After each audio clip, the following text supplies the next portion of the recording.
Good morning student हम ग्लिम्पस of India lesson पढ़ रहे हैं। इसका फर्स्ट पार्ट है ए बैकर फ्रॉम गोवा।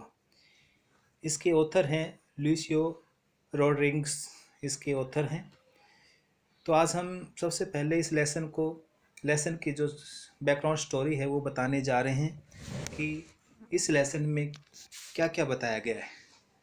तो देखिए, इस पाठ में लेखक गोवा में अपने पुराने दिनों को याद करता है, जब गांव का बेकर अर्थात पाव रोटी आदि बनाने वाला जीवन में एक महत्वपूर्ण स्थान रखता था। यद्यपि समय बीतने के साथ लोग अब इतनी अधिक पाव रोटी नहीं खाते, मगर गांव में बेकर अब भी हैं, अर्थात उसको पाव रोटी बनाने वाले अब भी हैं। पाव रोटी बनाने वाले को बेकर कहते थे। पुर्तगाली लोग पाव रोटी बनाने के लिए प्रसिद्ध थे। वे गोवा को बहुत पहले ही छोड़ गए, मगर गोवा में बेकर के परंपरागत काम को अब भी देखा जा सकता है। वे भट्ठियाँ जिनमें पाव रोटी बनाई जाती थी अब भी वहाँ मौजूद हैं। परंपरागत बेकरों की बांस की छड़ी की आवाज़ को अब भी सुना जा सकता है। बेकर के परिवार में कोई न कोई अब भी उस व्यवसाय और परंपरा को आगे बढ़ाए हुए है।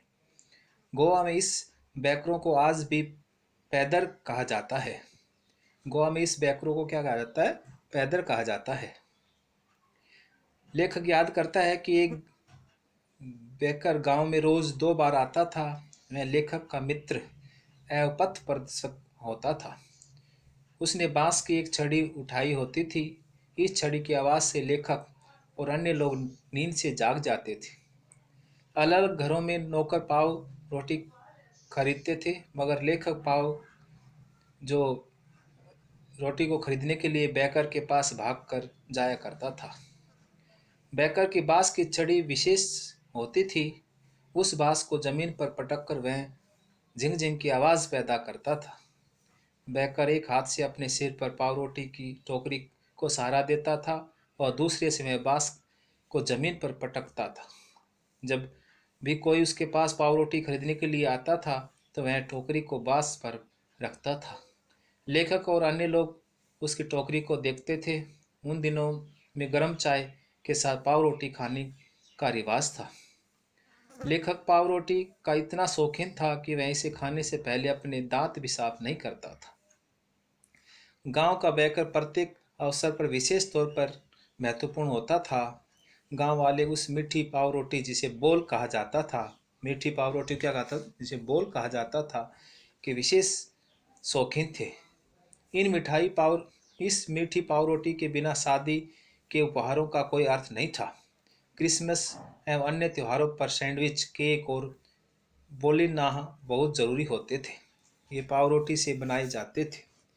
इस प्रकार बेकर की भट्ठी का प्रत्येक गांव में होना बहुत आवश्यक था। सभी अवसरों पर गांव वालों को किसी न किसी प्रकार के केक की जरूरत होती थी, जिसे भट्ठी से बनाया जाता था।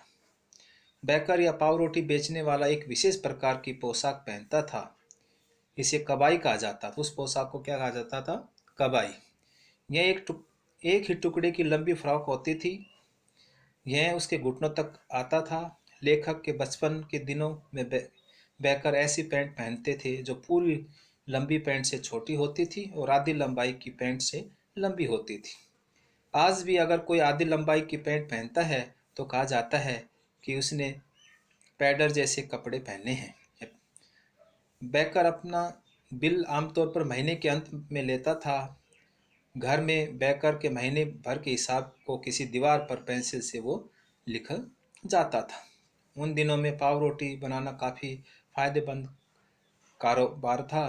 बेकर लोग समृद्ध होते थे। उनके परिवार कभी भूखे नहीं रहते थे। उनके मोटे शरीर इस बात को दर्शाते थे कि वो बहुत ज़्यादा खुश हैं। तो ये तो आपकी बैकग्राउंड स्टोरी होगी। अब इस लेसन को हम पढ़ना शुरू कर रहे हैं।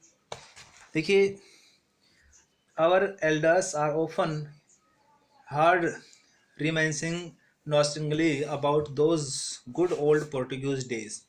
हमारे पूर्वजों को प्राय सुना जाता है उन पुराने पुर्तगाली अच्छे दिनों को शौक से याद करते हुए। दो देखिए, the Portuguese and their famous loaves of bread. यद्यपि पाव रोटी कहते हैं, पुर्तगालियों और उनकी सुप्रसिद्ध पाव रोटियों को याद करते हुए, those eaters of laws might have vanished but the makers are still there। कहते हैं कि यद्यपि पाव रोटी खाने वाले वे लोग लुप्त हो गए हों, किंतु उनके बनाने वाले अब भी वहाँ पर हैं। We still have amongst us the mixers, the modulars and those who bake the loaves। कहते हैं वे हमारे मध्य अब भी मिश्रण तैयार करने वाले, वहाँ हमारे मध्य अब भी वो मिश्रण तैयार करने वाले, सांचों में ढालने वाले और पाव रोटियों को पकाने वाले लोग हैं। Those age old times tested furnace still exist। कहते हैं एक युग पुरानी समय की कसौटी पर पूरी उतरने वाली भट्टियां अब भी वहाँ पर हैं। The fire is the furnace has not yet been extinguished। कहते हैं उन भट्टियों की आग अभी भी बुझी नहीं है। The thud and jingle of the traditional baker's bamboo heralding his arrival in the morning can still be heard in some places। कहते हैं परंपरागत की जो आवाज़ करने वाली ठक ठक और झंकार जो प्रातःकाल उसके आने की सूचक होती है, कुछ जगहों पर अब भी सुनाई जा सकती है। Maybe the father is not alive but the son still carries on the family's profession। हो सकता है कि पिता अब जीवित न हों, किंतु पुत्र अब भी परिवार के व्यवसाय को चलाए हुए हैं। These bakers are, ये जो बेकर्स हैं, even today known as पैदर in Goa. कहता है ये जो बेकर्स हैं गांव में अब भी पैदर के नाम से जाना जाता है। तो स्टूडेंट आज हम इतना ही करेंगे, कल इसको कंप्लीट पढ़ेंगे। मैं आशा करता हूँ कि ध्यानपूर्वक सुनेंगे। Thank you.